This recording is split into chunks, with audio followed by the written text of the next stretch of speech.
رات کا وقت تھا، ایک تاریک رات جس کے تقریباً 2 بج رہے تھے کہ اچانک سے مومنہ کی آنکھ کھلی جو پسینے میں شرابور تھی اور سانسیں اتنی تیز چل رہی تھیں کہ دل جسم سے باہر دھڑکتا محسوس ہو رہا ہو۔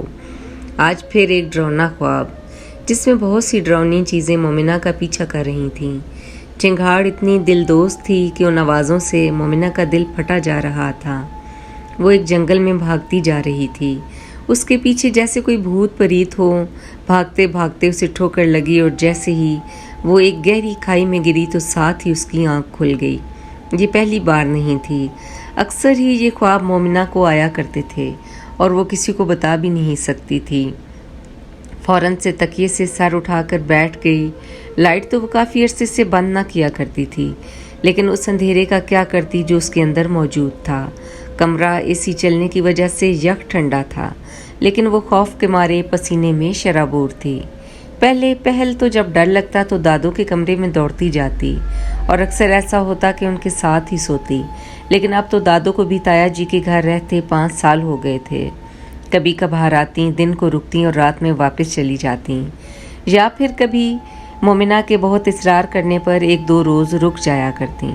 یہ کہانی تھی ایک ایسی لڑکی کی جس کی عمر اس وقت لگ بھگ 14 سال کے قریب تھی اور اس کی بتائی ہوئی بہت سی تنہا راتوں کی۔ زرناب اور حیدر انصاری کی اکلوتی بیٹی تھی۔ ابھی اس 5 یا 6 سال کی عمر جو بچے کے ہوش سنبھالنے کی ہوتی ہے، اس میں قدم رکھا ہی تھا کہ اسے یہ بات یاد تھی کہ اکثر ہی رات کے وقت کھانے کے ٹیبل پر یا کھانا کھانے کے بعد گھر میں ڈیڈی اور دادو کی ماما کو ابیوز کرنے کی آوازیں آتیں اور ماما کے رونے کی آوازیں بھی اسے صاف یاد تھیں۔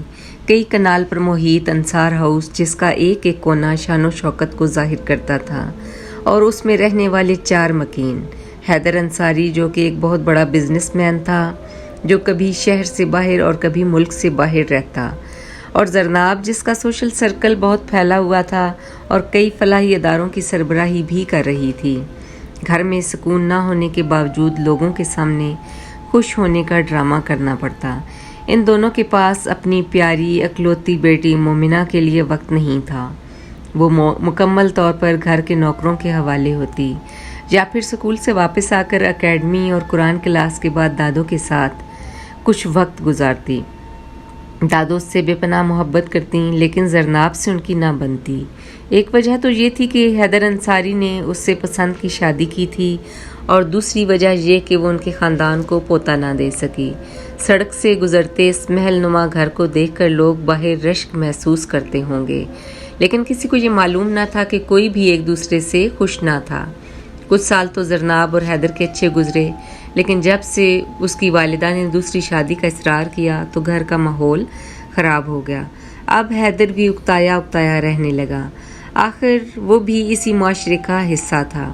کہیں نہ کہیں ماں کی باتیں دل میں گھر کرنے لگیں، لیکن زرناب بھی کسی چھوٹے گھر سے تعلق نہ رکھتی تھی۔ کئی کروڑ کی زمین اور اس کے علاوہ 3 کروڑ الگ سے حق مہر تھا، جو اصل وجہ تھی کہ دونوں مجبوراً ایک چھت کے نیچے تھے۔ اسی لیے زرناب کی ساس وقتاً فوقتاً غصہ نکالتی رہتی اور بات کافی بڑھ جاتی۔ پھر یہ جھگڑے آئے دن کا معمول بن گئے۔ مومنہ کو اپنے کمرے میں بھیج دیا جاتا اور وہ کانوں میں انگلیاں ڈالے ان کی آوازوں کے شور سے خود کو بچانے کی ناکام کوشش کر رہی ہوتی، اور ٹانگوں میں سر چھپائے کانپتی نہ جانے کس پہر آنکھ لگتی تو ڈراؤنے خواب پیچھا کرنے شروع کر دیتے اور سو نہ پاتی۔ جب اس کی عمر 10 سال تھی، اسے اچھی طرح سے یاد تھا کہ ایک روز دادو اور ماما کی لڑائی اتنی بڑھ گئی کہ ماما نے کہا کہ اگر دادو اس گھر میں رہیں گی تو میں نہیں رہوں گی۔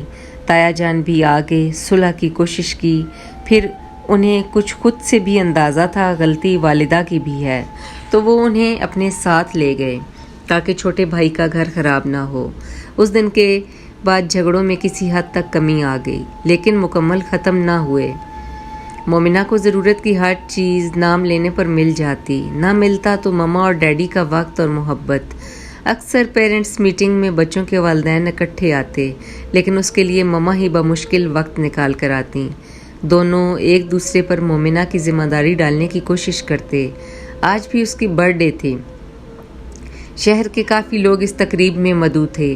دعوت کا مقصد تو بس لوگوں میں اپنی واہ واہ کروانا تھا۔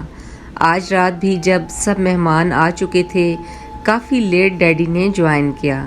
پھر سب مہمانوں کے جانے کے بعد اس بات پر مما اور ڈیڈی دونوں کی کافی بحث ہو گئی۔ اب فرق یہ تھا کہ مما بھی جواب دینے لگی تھیں، اسی لیے لڑائی طول پکڑ لیتی۔ کبھی دونوں نے اس کی ذہنی حالت کو سمجھنے کی کوشش ہی نہ کی۔ مومنہ ہمیشہ اپنے ارد گرد کے لوگوں کو جب ہنستا بولتا دیکھتی تو احساس کمتری میں مبتلا ہوتی۔ آج بھی کھانے کے ٹیبل پر جب اس نے ٹرپ پلان کرنے کی بات کی تو ڈیڈی نے بھی میٹھی میٹھی باتیں کر کے کہا، سویٹ ہارٹ، آپ کو تو پتہ ہے ڈیڈی کی ایک ڈیلیگیشن کے ساتھ میٹنگ ہے، آج کل نکلنا بہت مشکل ہے، آپ مما کے ساتھ چلی جائیں۔ تو وہ ماما کے چہرے کی طرف دیکھنے لگی۔ مما نے بھی کہا، بیٹا میں اپنا شیڈیول چیک کروں گی، اگر ٹائم نکل سکتا ہے تو چلے جائیں گے۔ لیکن اسے صاف لگ رہا تھا کہ وہ ڈیڈی کے بغیر نہیں جانا چاہتی ہیں۔ دونوں نے ہی اس ننھے سے دل کی پرواہ نہ کی تھی۔ اسکول میں اپنی کلاس میں بھی وہ باقی بچوں سے کٹ کر رہنے لگی، کیونکہ اس کے پاس ماما اور ڈیڈی سے متعلق شیئر کرنے کو کوئی بات نہ ہوتی۔ آج وہ اسکول سے واپس آئی تو کھانا کھانے کے بعد گھر کے بیک سائڈ پر ٹیرس پر آ گئی تو اس کی نظر سرونٹ کوارٹر پر پڑی۔ اس کے جی میں آیا کہ آج انکل ڈرائیور کے گھر جاتی ہوں۔ وہ سرونٹ کوارٹر میں آ گئی۔ ان لوگوں کو سمجھ میں نہیں آ رہا تھا کہ بی بی جی کو کہاں بٹھائیں۔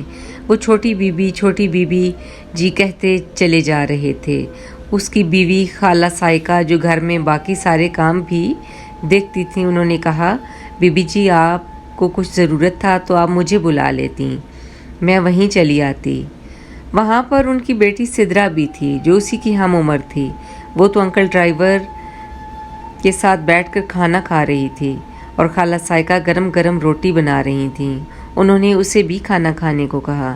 وہ بھی بیٹھ گئی اور سائقہ جلدی سے میز کرسی لینے دوڑ پڑی، لیکن اس نے کہا، میں آپ سب کے ساتھ ہی کھانا کھاؤں گی۔ پھر کافی دیر سدرا کے ساتھ کھیلتی رہی اور شام کو مما اور ڈیڈی کے آنے سے پہلے واپس آ گئی، کیونکہ وہ جانتی تھی کہ انہیں برا لگے گا اس کا ان کے گھر جانا، لیکن اس کا یہ روز کا معمول بن گیا۔ وہ روزانہ دن کو ان کے ساتھ وقت گزارنے لگی۔ ابھی تک مما اور ڈیڈی دونوں کو اس بات کا علم نہیں تھا۔